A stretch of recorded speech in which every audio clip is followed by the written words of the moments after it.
తమిళనాడు రాజకీయాల్లో suspense thriller కొనసాగుతుంది. కాసేపట్లో పార్టీ ఎమ్మెల్యేతో టీవీకి అధినేత విజయ్ భేటీ కానున్నారు. ప్రభుత్వ ఏర్పాటుకు 6 సీట్ల దూరంలో ఉంది టీవీకి. ఇప్పటికే 2 సార్లు గవర్నర్ను కలిశారు విజయ్. మెజారిటీ లేకపోవడంతో ప్రభుత్వ ఏర్పాటుకు గవర్నర్ అనుమతి ఇవ్వలేదు. ఇటు లెఫ్ట్ అలాగే వీసీకే పార్టీల మద్దతుపై ఇవాళ క్లారిటీ వచ్చే ఛాన్స్ ఉంది. ఎమ్మెల్యేలు చెన్నైకి తిరిగి రావాలని అన్నా డీఎంకే నాయకత్వం ఆదేశాలు ఇచ్చింది. ఏ క్షణమైనా గవర్నర్ను పళనిస్వామి కలిసే అవకాశం ఉన్నట్టు తెలుస్తోంది. గవర్నర్ తీరును నిరసిస్తూ లోక్ భవన్ ముట్టడికి పిలుపునిచ్చింది కాంగ్రెస్. టీవీకి అధినేత విజయ్ నివాసానికి ఆ పార్టీ శ్రేణులు పెద్ద ఎత్తున చేరుకుంటున్నారు. గవర్నర్ రాజేంద్ర ఎన్ని అడ్డంకులు సృష్టించినా తమ నాయకుడు సీఎంగా ప్రమాణ స్వీకారం చేసి తీరుతారని శపథం చేస్తున్నారు. தளபதி என்னத்தையும் பண்ணுவாரோ, என் தளபதி எது யோசிக்கிறாரோ அவர் பின்னாடி இருந்து அனைத்தும் நான் யார் யார வர வைக்கணுமோ, யார் எந்தெந்த தொகுதியிலிருந்து ஆளை வர வைக்கணுமோ இன்னைக்கே செட் பண்றேன், இன்னைக்கே பிக்ஸட் பண்றேன். அவரை இன்னைக்கே முதலமைச்சரா உட்கார வச்சுதான் வந்தேன் சீட்ல. தெரு கொட்டா ஊர் தளபதியின் பிரதிபலிப்பு விஜய். அவர் பேரு படத்தை பார்த்து எனக்கு வச்சாங்க. அவர் உயிர் ஓகே. தளபதினா சும்மா டச் பண்ணா விட மாட்டான் அந்த விஜய். ஃபுல் பவர் என்கிட்ட இருக்கு. இந்த உலகமே எனது. மழை பெய்யுதா, நான் வந்த நேரம் எப்படிக்குது? நான் தீராத சிவன் பக்தன். என் வம்சம் ராஜவம்சம், வீர வன்னியன், வன்னிய வம்சம், மாம்பழ சின்னம். அந்த சின்னத்தை நான் இங்கு வர வைப்பேன். தளபதி அண்ணனை விஜயகாந்த் தொகுதியில் இருப்பவனையும் வர வைப்பேன். తమిళ పాలిటిక్స్ కు సంబంధించి పూర్తి డీటెయిల్స్ మా ఎగ్జిక్యూటివ్ ఎడిటర్ ఇస్మాయిల్ అందిస్తారు. ఇస్మాయిల్, తమిళనాడులో ఇంత గందరగోళం ఎందుకు జరుగుతుంది? డెఫినెట్గా తమిళ ప్రజలు ఇచ్చినటువంటి తీర్పు నిజంగా అక్కడ ఉన్నటువంటి రాజకీయ పార్టీలు ఎవరు కూడా డైజెస్ట్ చేసుకోలేనటువంటి సిచ్యువేషన్లో ఉన్నాయి. ఒక పార్టీ పెట్టినటువంటి సినీ నటుడు విజయ్ 108 సీట్లు గెలుచుకుంటారనేటువంటి ఎక్స్పెక్టేషన్స్ కావచ్చు, లేకుంటే దాన్ని డైజెస్ట్ చేసుకునేటువంటి పూర్తి ఒక అవగాహన కావచ్చు, అటు డిఎంకే ఏఐడిఎంకే చేసుకోలేకపోయాయి. ఇది కేవలం విజయ్ గెలుపు మాత్రమే కాదు, దాదాపు 50 సంవత్సరాలుగా ఒక అర్ధ శతాబ్దం పాటు తమిళ రాజకీయాల్లో జరిగినటువంటి ఏవైతే ద్రవిడ రాజకీయాలు ఉన్నాయో, అటు ఏఐడిఎంకే నుంచి పవర్ అనేటువంటిది డిఎంకేకు, డిఎంకే నుంచి ఏఐడిఎంకేకు ట్రాన్స్ఫర్ అవుతూ వచ్చింది. ఇప్పుడు ఒక కొత్త ఫోర్స్ ద్రవిడ రాజకీయాల్లో కనిపిస్తోంది. అది ప్రభుత్వం ఏర్పాటు చేసేటువంటి దిశగా వెళ్తుంది. ఇటువంటి నేపథ్యంలో అటు స్టాలిన్ కావచ్చు, లేకుంటే ఇటు ఏఐడిఎంకేలో ఉన్నటువంటి పళనిస్వామి కావచ్చు, వీళ్ళిద్దరూ కూడా తమకు సంబంధించినటువంటి ఎమ్మెల్యేలను, తమ కూటములను కాపాడుకునేటువంటి ఒక ప్రయత్నం చేస్తున్నారు. ఇది మేజర్గా ఇంత కన్ఫ్యూజన్ క్రియేట్ చేయడానికి. ఎందుకంటే ఇప్పుడు ఉన్నటువంటి సిచ్యువేషన్ చూసుకుంటే ఒక కాంగ్రెస్ పార్టీ మాత్రమే బయటికి వచ్చేసి అటు టీవీకేకి సపోర్ట్ ఇచ్చినటువంటి సిచ్యువేషన్. సో 107 + 5 112 మంది ఉన్నారు. ఓవరాల్గా 2 చోట్ల విజయ్ గెలిచాడు కాబట్టి 117 మంది ఎమ్మెల్యేలు ఒకవేళ మద్దతు ఉన్నప్పటికీ కూడా ప్రభుత్వం ఏర్పాటు చేసేటువంటి అవకాశం విజయ్కి ఉంది. సో ఈ పరిస్థితుల్లో చూసుకుంటే ఇంకొక 5 కనీసం ఒక 5 ఎమ్మెల్యేలు కావాలి. సిపిఐ సిపిఎం నుంచి 4, ఇంకొక పార్టీ నుంచి సింగిల్గా వచ్చినా, లేదంటే మిగిలిన పార్టీ నుంచి మనం చూడొచ్చు పిఎంకే నుంచి వస్తారా, లేకుంటే విసికే నుంచి వస్తారా అనేటువంటి చర్చ పెద్ద ఎత్తున జరుగుతుంది. బట్ స్టాలిన్ నిన్న ఒక మీటింగ్ నిర్వహించారు. తనకు సంబంధించినటువంటి ఏదైతే డిఎంకే కూటమి ఉందో అందులో ఉన్నటువంటి కమ్యూనిస్ట్ పార్టీలను, అదేవిధంగా ఐయుఎంఎల్ పార్టీ ఏదైతే ఉందో ఐయుఎంఎల్, మిగిలిన పార్టీలను కూడా తనతో పాటే విసికే, వీటన్నిటినీ కూడా తనతో పాటే ఉంచుకునేటువంటి ఒక ప్రయత్నం చేశారు. కంటిన్యూగా మనం చూసుకుంటే కమ్యూనిస్టులు కావచ్చు, స్టాలిన్ కావచ్చు, ఒక మాట ఏం చెప్తున్నారు, విజయ్ని ప్రభుత్వం ఏర్పాటు చేసుకొని ఇస్తాము, మేము 6 నెలల వరకు అతన్ని ఏమీ చేయము, డిస్టర్బ్ చేయము అనేటువంటి మాట స్టాలిన్ చెప్తున్నారు. స్టాలిన్ ఇప్పటి వరకు డైరెక్ట్గా లేదు, మేము ప్రభుత్వాన్ని ఏర్పాటు చేస్తాము అనేటువంటి మాట స్టాలిన్ నుంచి రాలేదు. పళనిస్వామి నుంచి కూడా డైరెక్ట్గా ప్రభుత్వాన్ని ఏర్పాటు చేస్తామని ఒక అఫీషియల్ ప్రకటన, దాన్ని గవర్నర్ కలుస్తున్నారు. కానీ ఎందుకు కలుస్తున్నారు అనేటువంటి విషయంలో డిఫరెంట్ ఏవైతే సినారియోస్ మనకు కనిపిస్తున్నాయి. ముఖ్యంగా ఏఐడిఎంకేకి సంబంధించి చూసుకుంటే ఇప్పటికే దాదాపు 40 మంది ఎమ్మెల్యేలను పాండిచేరిలో పెట్టారు. దాదాపు 5 ఏళ్లుగా వాళ్ళు ప్రభుత్వానికి దూరంగా ఉన్నటువంటి సిచ్యువేషన్, ఒక స్ట్రాంగ్ లీడర్షిప్ ఏఐడిఎంకేలో లేదు. ఏఐడిఎంకే పళనిస్వామి ఆయన రన్ చేస్తున్నప్పటికీ జయలలిత లాంటి ఒక స్టాల్వార్ట్ ఆయన కాదు. సో ఆ పార్టీలో ఉన్నటువంటి ఎమ్మెల్యేలను తను ఎన్ని రోజులు కాపాడగలుగుతారు అనేటువంటి ఒక భయం పళనిస్వామిలో కూడా కనిపిస్తున్నటువంటి సిచ్యువేషన్. ఈ నేపథ్యంలో ఈ 2 కూటములు కొంత వెయిట్ అండ్ వాచ్ స్థితిలో ఉన్నాయి. అయితే గవర్నర్ ఇక్కడ ఎందుకు నిర్ణయం తీసుకోవట్లేదు అనేటువంటి విషయాన్ని కూడా మనం చూడాలి. చాలా రాష్ట్రాల్లో సింగిల్ లార్జెస్ట్ పార్టీ ఏదైతే ఉందో ఆ లార్జెస్ట్ పార్టీని పిలిచి మీరు ప్రభుత్వాన్ని ఏర్పాటు చేయండి, ఆ తర్వాత అసెంబ్లీ ఫ్లోర్ మీద మీకు సంబంధించినటువంటి మొత్తం ఏదైతే బల నిరూపణ ఉందో అది చేయండి అనేటువంటిది చాలా సందర్భాల్లో గవర్నర్ చెప్పినటువంటి అవకాశాలు ఉన్నాయి. కానీ ఇక్కడ మనం తమిళనాడుకు సంబంధించి చూసుకుంటే గతంలో జార్ఖండ్లో వచ్చినటువంటి ఏదైతే తీర్పు ఉందో దాని ప్రకారము సుప్రీంకోర్టు ఇచ్చినటువంటి గైడ్లైన్స్ ప్రకారం చూస్తే మీరు ఎక్కడి నుంచి మీ ప్రభుత్వాన్ని ఏర్పాటు చేయగల ఏదైతే మ్యాజిక్ ఫిగర్ ఉందో నంబర్ ఉందో సాధిస్తారో ఆ పార్టీల నుంచి నాకు లెటర్స్ ఇవ్వండి అనేటువంటిది ఇక్కడ గవర్నర్ అడుగుతున్నటువంటి కీలకమైనటువంటి ప్రశ్న.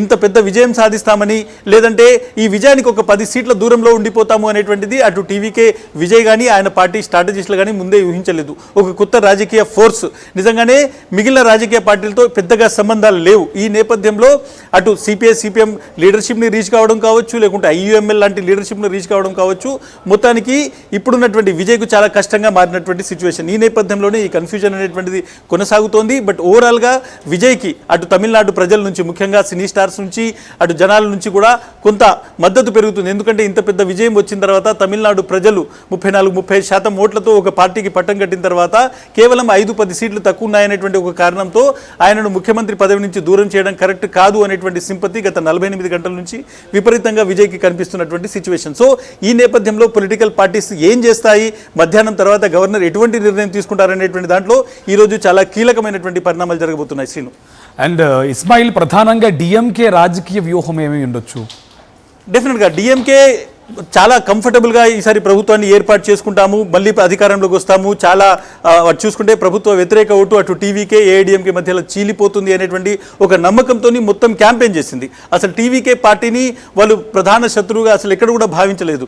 ఏఐడిఎంకే బీజేపీతో వెళ్ళింది కాబట్టి వాళ్ళు గెలిచేటువంటి అవకాశం లేదు, కంఫర్టబుల్గా 120-150 సీట్లతో మేము ప్రభుత్వంలోకి వస్తామనేటువంటి నమ్మకంతో ఉండింది. బట్ ఇప్పుడున్నటువంటి సిచ్యువేషన్లో ఒక విధంగా ఓడిపోవడము, కేవలం 59 సీట్లకు పరిమితం కావడం, ఆ తర్వాత కాంగ్రెస్ పార్టీ 2004 నుంచి చూసుకుంటే మనం ఇప్పటి వరకు దాదాపు 22 ఏళ్ల పాటు కాంగ్రెస్ పార్టీ తమిళనాడులో డిఎంకేతో కలిసి ఉంది. At the same time Congress party దేశవ్యాప్తంగా ఓడిపోతున్నప్పటికీ కూడా తమిళనాడులో డిఎంకే వాళ్ళకు కావాల్సిన సీట్లు ఇచ్చింది. అదేవిధంగా రాహుల్ గాంధీ లీడర్షిప్ను కాంగ్రెస్ పార్టీ నాయకులే ఒప్పుకొని సమయంలో కూడా డిఎంకే రాహుల్ గాంధీని ప్రైమ్ మినిస్టర్ చేస్తామనేటువంటి స్టాలిన్ పల్సర్ చెప్పినటువంటి మాట. అంత ఎక్కువగా ప్రయారిటీ ఇచ్చినటువంటి కాంగ్రెస్ పార్టీ తమను వీడిపోవడం అనేటువంటిది డిఎంకే ఒక విధంగా దాన్ని పూర్తిగా డైజెస్ట్ కావట్లేదు. ఒక విధంగా దేశంలో ఎన్డీఏ కేంద్రంలో ఉన్నప్పటికీ ఎన్డీఏతో పోరాడుతూ వచ్చింది. చాలా వరకు పార్టీకి సంబంధించినటువంటి మినిస్టర్లు వాళ్ళు అరెస్ట్ అయ్యారు. ఇంత పెద్ద ఎత్తున మేము బీజేపీతో కాంగ్రెస్ కోసం ఫైట్ చేసినటువంటి నేపథ్యంలో ఇప్పుడు కాంగ్రెస్ పార్టీ వీడిపోవడం అనేటువంటిది డెఫినెట్గా డిఎంకే ఒక షాక్గా మనం దీన్ని చూడాలి.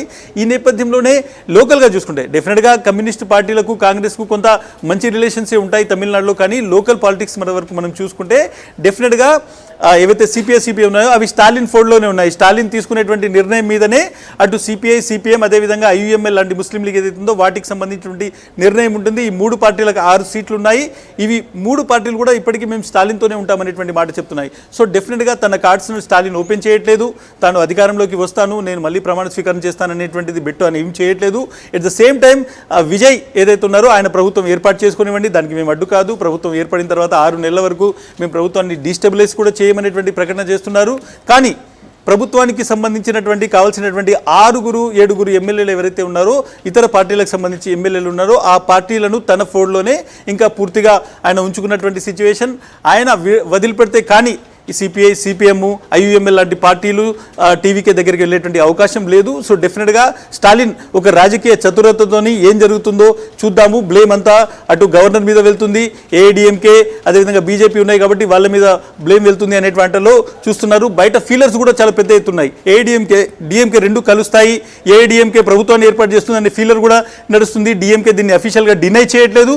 ఎట్ ద సేమ్ టైం ఇది మేము కూడా దీని మీద చర్చిస్తున్నాం అనేటువంటి మాట కూడా చెప్పట్లేదు. సో పాజిటివ్గా నెగిటివ్గా స్పందించకుండా కేవలం ఏం జరుగుతుందో దాన్ని కేవలం తమ ఆఫీస్ నుంచి చూసేటువంటి ఒక ప్రయత్నం మాత్రమే డిఎంకే చేస్తుంది. తన స్ట్రాటజీ వర్కౌట్ అవుతుంది అనేటువంటిది ఇక్కడ డిఎంకేకి సంబంధించిన వ్యూహకర్తలు చెప్తున్నటువంటి మాట. ఇంకోటి ఇస్మాయిల్, డిఎంకే కూటమిలోని సభ్యులు బయటకు వచ్చే అవకాశాలు ఏమైనా ఉన్నాయా? డెఫినెట్గా ఇప్పటి వరకు అయితే మనం చూసుకున్నాం సిపిఐ సిపిఎం వాళ్ళు ఈ రోజు మేము చర్చించి చెప్తాము, ప్రభుత్వాన్ని ఏర్పాటు చేయాలి, టీవీకేను ప్రభుత్వం ఏర్పాటు చేసే అవకాశం కల్పించాలి అని కమ్యూనిస్ట్ చెప్తున్నారు. కానీ ఆ ఏర్పాటు చేసే దానికి కావాల్సినటువంటి నంబర్ కమ్యూనిస్టుల దగ్గర ఉంది కానీ వాళ్ళు సపోర్ట్ చేయట్లేదు. సో డెఫినెట్గా వాళ్ళు ఇంకా స్టాలిన్ ఫోర్డ్లో ఉన్నారు అనేటువంటిది చాలా క్లియర్గా అర్థమవుతుంది. మేము ప్రభుత్వం టీవీకేను ప్రభుత్వం ఏర్పాటు చేసే అవకాశం ఇవ్వాలి, గవర్నర్ ఇలా అడ్డుకోవడం తప్పు అనేది కమ్యూనిస్ట్ చెప్తారు. కానీ అట్ ద సేమ్ టైం టీవీకేకు వాళ్ళు అఫీషియల్గా మద్దతు ఇవ్వట్లేదు. సో ఒక చర్చ ఏం జరుగుతుంది అని అంటే కొంతవరకు ప్రభుత్వ ఏర్పాటుకు సిపిఐ, సిపిఎం అదేవిధంగా ఐయుఎంఎల్ లాంటివి మద్దతు ఇస్తాయి. కానీ ఇది గవర్నమెంట్ ఏర్పాటు చేసే వరకే బయట నుంచి మద్దతు ఇచ్చి తర్వాత స్పీకర్ ఎన్నిక సమయంలో వీళ్ళందరూ డిఎంకే క్యాండిడేట్కు కూడా సపోర్ట్ చేస్తారు. డిఎంకే క్యాండిడేట్ని స్పీకర్ చేయడం ద్వారా ప్రభుత్వాన్ని కంట్రోల్ చేయగలుగుతారు అనేటువంటి ఒక చర్చ కూడా జరుగుతుంది. సో ఇప్పటి వరకు స్టాలిన్ కామ్గా ఉండి తన ఏవైతే పార్ట్నర్స్ ఉన్నారో వాళ్ళను కూడా బయటికి వెళ్ళకుండా చూస్తున్నారు.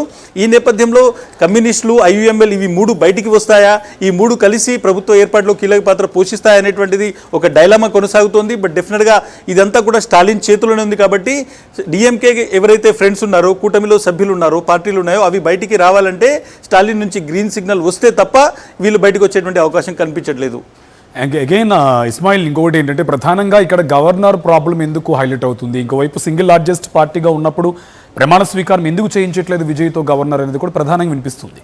దానికి సంబంధించి డెఫినెట్గా గవర్నర్ వ్యవస్థ మీద గత 50 ఏళ్ళుగా ఈ దేశంలో డిబేట్ జరుగుతుంది. చాలా వరకు గవర్నరు ఎవరైతే కేంద్రంలో అధికారంలో ఉన్నారో వాళ్ళకు సంబంధించినటువంటి చెప్పిన విధంగానే, కేంద్రం చెప్పిన విధంగానే గవర్నర్ నడుచుకుంటున్నారు అనేటువంటి ఆరోపణలు ఉన్నాయి. బట్ మనం ఇప్పుడున్నటువంటి గవర్నర్ కూడా కొద్ది రోజుల క్రితం వరకు ఆయన గోవాలో బీజేపీ నాయకుడిగా ఉన్నారు, ఇప్పుడు గవర్నర్గా ఉన్నటువంటి సిచ్యువేషన్. బట్ ఓవరాల్గా చూసుకుంటే ఈ కేసులో, ఈ సినారియోలో సింగిల్ లార్జెస్ట్ పార్టీని ఎందుకు ప్రమాణ స్వీకారం చేయించట్లేదు అనేటువంటి ఒక బేసిక్ క్వశ్చన్. బట్ ఎక్కడ కూడా ఒక 3 సినారియోలు ఉంటాయి ఎప్పుడు కూడా ఎలక్షన్కి సంబంధించి. ఒకటి, ఫస్ట్ ఆఫ్ ఆల్ ప్రీపోల్ అలయన్స్ని చూస్తారు. అంటే ఎన్నికల కంటే ముందు పెట్టుకున్నటువంటి కూటములు ఏవైతే ఉన్నాయో వాటిలో ఎవరికైనా మెజారిటీ వచ్చిందా అనేటువంటిది ఫస్ట్ గవర్నర్ చూసేటువంటి అవకాశం ఉంది. ఆ ఎన్నికల కంటే ముందు జరిగినటువంటి పోలింగ్ కంటే ముందు ఉన్నటువంటి కూటములలో ద సింగిల్ లార్జెస్ట్ పార్టీని ఆయన అధికారం కోసం ఏదైతే ప్రమాణ స్వీకారం కోసమో లేకుంటే ప్రభుత్వ ఏర్పాటు కోసమో పిలిచేటువంటి అవకాశం ఉంటుంది. ఈ నేపథ్యంలో ఆయన విజయ్ను కూడా పిలవడం జరిగింది. ప్రీపోల్లో చూసుకుంటే మనం అటు డిఎంకే కావచ్చు లేకుంటే ఏఐడిఎంకే ఈ 2 కూటములు కూడా మెజారిటీ రాలేదు. ఏదైతే టీవీకే ఉందో ఆ టీవీకేకి సంబంధించి 108 సీట్లు గెలిచింది. సో వాళ్ళని పిలిచి ప్రభుత్వం ఏర్పాటు చేయమన్నారు. అయితే ఒక చిన్న మెలిక ఇక్కడ ఉంది. ఏంటంటే మీరు ప్రభుత్వం ఏర్పాటు చేసేటువంటి సమయంలో కావాల్సినటువంటి మ్యాజిక్ ఫిగర్ ఏదైతే 117, 118 మ్యాజిక్ ఫిగర్ ఉందో దాన్ని ఎక్కడి నుంచి తీసుకొస్తారో నాకు లెటర్స్ ఇవ్వండి అనేటువంటిది ఆయన అడిగారు.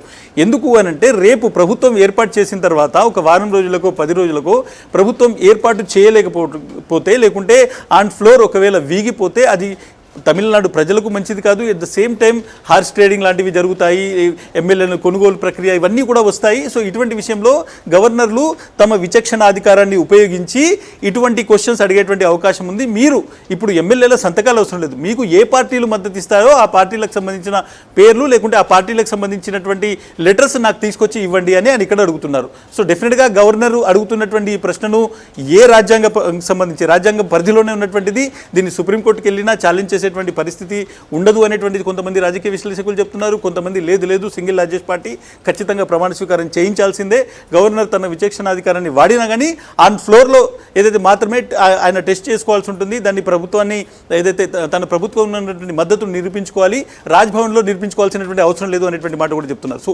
ఓవరాల్గా గవర్నర్ ఎందుకు ఇట్లా చేస్తున్నారు అనేటువంటి దాని మీద భిన్నాభిప్రాయాలు ఉన్నాయి. బట్ డెఫినెట్గా ఈరోజు ఈవినింగ్ వరకు మాత్రం డెఫినెట్గా గవర్నర్ ఒక డిసిషన్ తీసుకుంటారు అనేటువంటిది చాలా మంది చెప్తున్నటువంటి మాట. Right, thank you Ismail.